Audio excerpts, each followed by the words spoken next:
Welcome to A Girl, a Guy, and a Buffy podcast, Small Bites edition. I'm your co-host, Kate Balzer. And I'm Charles Swint. So our small bites episodes are discussions we had in the main episode that didn't quite fit the overall conversation, but we still wanted to share with you all. We hope you enjoy these tasty conversational bites. We promise, no angry puppy scars from listening.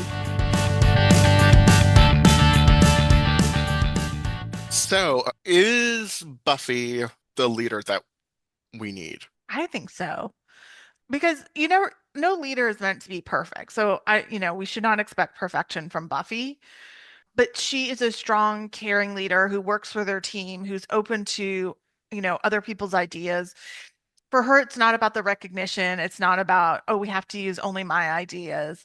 And to me, those are signs of a good leader. When Anya becomes a vengeance demon and she's like, I am the law and I need to do this. And when Xander's like, well, there's got to be another way. She's like, well, find me one.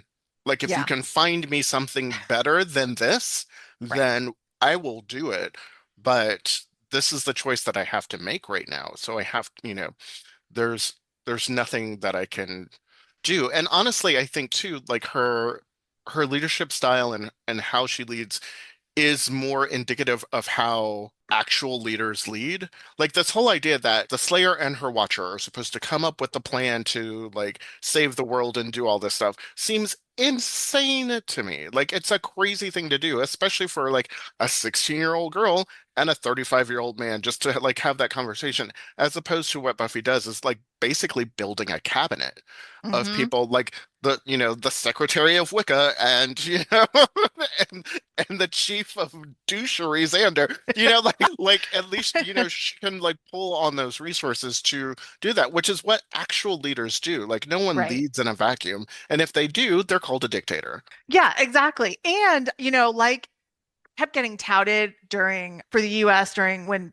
President Obama came to, won the election and first started building his cabinet. And he talked about how Lincoln, and so that came up a lot in the conversations and the articles. Lincoln did, he brought in people who disagreed with him into his cabinet or into his presidency. And when you think about it, Buffy does that too. What is Spike but bringing in someone she disagrees with? And yet that helps, I think, make her a stronger leader because she's willing to listen to other sides. She's willing to work across, quote unquote, the aisle, to, use political terms. And yet she's not a fool. If Spike didn't have the chip, I mean, granted, she worked with him and, she did have the truce with him with Angelus, but it was very time limited and they both got something out of it. So she knows how to build those momentary truces. But at the same time, it was you better get out of town or I'm going to kill you. Right. So it's not like she, necessarily worked with someone who wasn't a viable option. If Spike hadn't been willing to get something out of it, she probably wouldn't have made the truce with him because it wouldn't have helped her in the end anyway. And how savvy is that for a 17-year-old? A 17-year-old to be let me this Geneva Convention style negotiation that's happening over here. Yeah. She definitely has an innate sense of that kind of, collaborative leadership. I'd like to believe it's partly because even though we know very little about her life before coming to Sunnydale, that, maybe obviously she was involved in activities. We knew she was a figure skater and then she did cheerleading and, there were probably other things in there. So she did gain some, leadership skills by being involved in things. I'm going to guess she was probably the head cheerleader. Right. Right. And there is a leadership responsibility in that kind of role. Yeah. I mean, and you have to work together on that. So that feels very innate, or the pyramid falls apart. If you're not really working together, literally that, Right. I mean, the flyer's going to fall. Yeah. Yeah, exactly. I mean, that's why they're always saying kids should get involved in activities. There's more benefits to joining a club or a sport or a performing arts than just learning that skill. Right. Of the art or the sport or, whatever it is that you're doing. There's that social development, that leadership development. And so I think that pays off for Buffy, in addition to the fact that she has a natural leadership ability. And I think also that she's a problem solver. She's looking to just pull what she needs together to solve the problem. Like that is what her focus is. Right. And she's an incredibly creative problem solver too. Like Mm-hmm. she looks at Yeah. things from a different standpoint. And to go back to like what you were saying about her, like even her being, a cheerleader before and all of that stuff. And she said she was May Queen and did all of that Mm-hmm. stuff. And a lot of that stuff does require you to, like, it requires you to be involved. It requires people to look at you Mm-hmm. as a leader.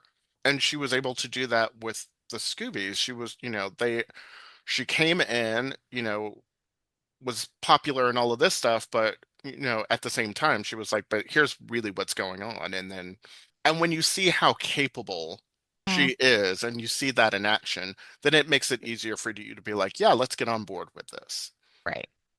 And I Right. think that's what Giles did too. He saw how capable she was and how resourceful she was initially and was like, oh, I need to treat this one differently. Right. And we've talked about that before in previous episodes, but it's pretty awesome of Giles to have been that way and to have been open to that and not been a stereotypical stodgy, you know, watcher who just follows the council's teachings and thinks patriarchally and hierarchically. And that I think again that goes back to, I think we said this before as well, but that's the benefit of her not having been discovered by the council before she gets called. So she doesn't get that trained out of her, somewhat to the degree that we see that with like Kendra. Yeah, because it makes her fighting more, more free flowing. Like her fighting Right. style is different from other people. And like when you look at how she fights versus how Kendra fights versus how Hmm. Faith fights,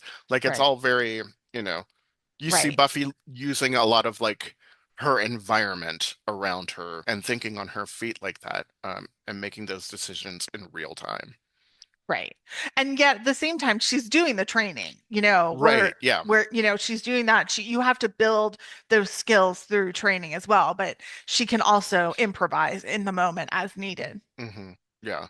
And I mean, she doesn't, and that's the other thing. And I can see where somebody could see it, but I don't think this is true about her. Like, sort of, she doesn't lord her power over anybody. It's not like I she's agree. like, I mean, she has said, I'm the Slayer, so I'm the one that has to do this, but it's not because I'm better than you, Hmm. therefore I have to do this. I have to do this because it is my sacred duty. Responsibility. That's my Yeah. responsibility, and this is the power that has been bestowed onto me. And Yeah. so that's the weight that I carry, as opposed to, well, you can't do it because you're not good enough to do it. And we see that with like, there's always that tension between Xander and Buffy in terms of that, and sort of Hmm. his like fragile ego Yeah. around that power structure. But when it comes to Glory, and and other people, like Willow is the big gun. Like she's like, I know you are powerful. I know you are more powerful than me Right. when it comes to especially magic, but that also Yeah. makes you more powerful because that is something that I don't have the skill set to do. Right. Yeah. And I think that is where one of the major conflicts comes in season 7 and why she seems like she may not be doing great as a leader, particularly as more and more potential show up and the realization of how big the threat is comes to be is that she starts to pull away from her team. And again, I don't necessarily blame her for that. Like from an outside perspective, I understand that they've been through a lot. Right. And she, we've talked about this before. She didn't really have the full amount of time she probably needed to process, everything she had gone through, all, coming back from being dead and then the sexual assault and, attempted sexual assault. So there's a lot that she Yeah, still is absolutely. emotionally weighing on her. And so I think, Buffy's natural defense mechanism is to pull inward. And as she feels like she's being more threatened by her friends, or the weight is being put on her more and more by her friends, and they're not sharing the burden like they had in the past. Hmm. I think that's where that conflict, where it feels like she might not be doing as well as the leader, but because she's not doing it in the way that works for her. And then that's where we see the change happen, at the end of the season and where she comes up with the idea to activate all the potentials.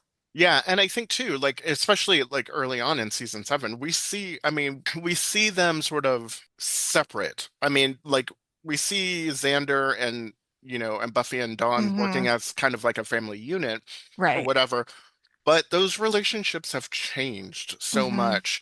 And so, Willow's, all feeling weird about what she did, trying to destroy the world and her magic use. And so she's not, I think a lot of that conflict too comes from the fact that Willow no longer feels like a viable leader. She Oh, doesn't yeah. feel like the person who can step in and do the things that she used to do because she thinks she's dangerous now. And Xander is still, I think, a little bit, reeling from the breakup with Anya and all of that Right. stuff. And so I don't like I think he is so distracted too with his business and the construction stuff that he's doing that he's not necessarily there as a leader either. And then when all the potentials get there, there's just so many distractions that are happening Hmm. for them. Like, Anya's a vengeance demon, and so Xander's got his head kind of wrapped around there.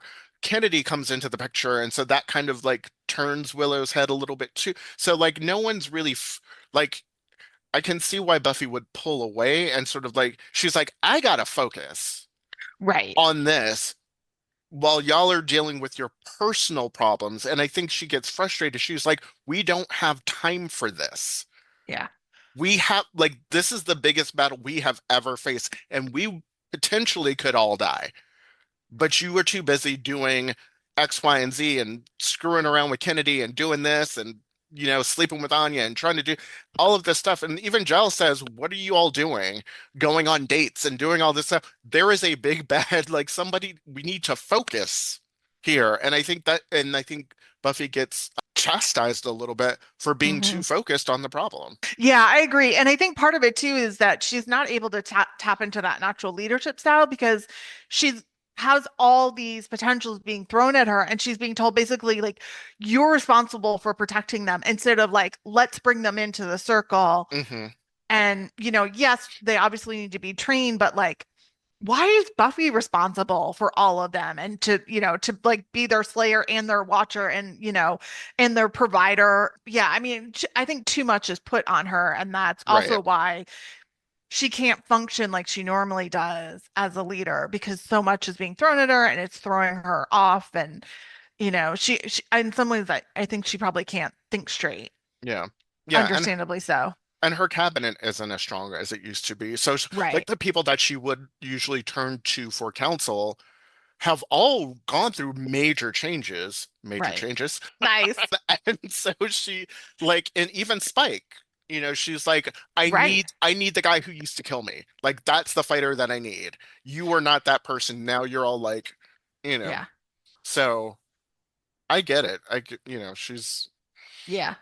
yeah. But I mean, I think that's why, her style and who she is and her focus on the mission, yet not other, I mean, in season 7, yes, it's really is all about the mission, but again, you understand why. But really leading up to that, it's also about being a whole human being. Hmm. And obviously, we know that's what makes her last so long, like having those connections. Spike talks about that. And I really do think that makes a difference. So that, that gives her the power to stand up to the Watchers Council and probably somewhat why she outlasts the Watchers Council. Right. She's really changing things. They've been stuck in their ways and like, they have this, the first evil coming after them. And yet I feel like in some ways they were probably still doing things the same old way. And so that is why like almost the entire organization got taken out. I think too what you were saying about the council, like it's interesting too that I think that Buffy is also someone, and maybe not the first Slayer ever too, but we see her sort of understand the true nature of the Watchers Mm, Council and to really be like and put them on notice and to be yeah. like, actually, without me, you guys are nothing. Like you don't have like you're basically watching Masterpiece Theater is what you said. Like there's nothing that you can do with the information that you have, with what you do. I'm the only reason why you all have jobs. I give Mhm. you purpose.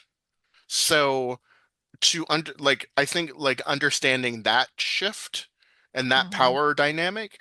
I mean, I think that was a huge learning lesson for her. And I think like her understanding that really kind of brought her into a true leadership position. Yeah, I think that's a really good point. I think also, that her ability to adapt and grow as a Slayer and as a leader is also one of the reasons she lasts so long. I mean, granted, we've said this before, in spite of the two deaths, she's Right. still around. So, and maybe it's partly why she outlasts the council. I think that the fact that they tend to do things the same way, they continue with the traditions, and that they didn't consider, how their enemy might come after them and ends up taking out the whole organization. I mean, that's crazy. Right. Like to me, when they saw that their potentials were being killed and their watches were being killed and their various bases around the world were being threatened, like, why are you not taking the info and going? Or why is a team not going to Sunnydale to work with the Slayer? Right. Like, they're so caught up in their own power and their own thinking that, I think that's one of the reasons they're taken out, and yet Buffy still continues on, and then she ends up changing the whole system. Yeah. And even Faith says that. She was like, "Oh, so there was Mhm. people out there killing us and nobody bothered to tell me? Yeah. What are you like what are you doing here?" This is a completely side questy question thought that Mhm. just came up in my Okay. head. That so when they find out that it's because they brought Buffy back the second time, which Mhm. allowed the first to attack, do they ever tell Buffy? Nope, not as far as I know. I know that I don't feel like we ever get a scene after Giles. I could be wrong because I haven't watched that episode in a while Hmm. where they go to the Eye of Beljoxa, which is where Anya and Giles learn the truth. But I am like fairly certain we never hear them tell anyone else. And it's never It's discussed never after that. discussed again. Yeah.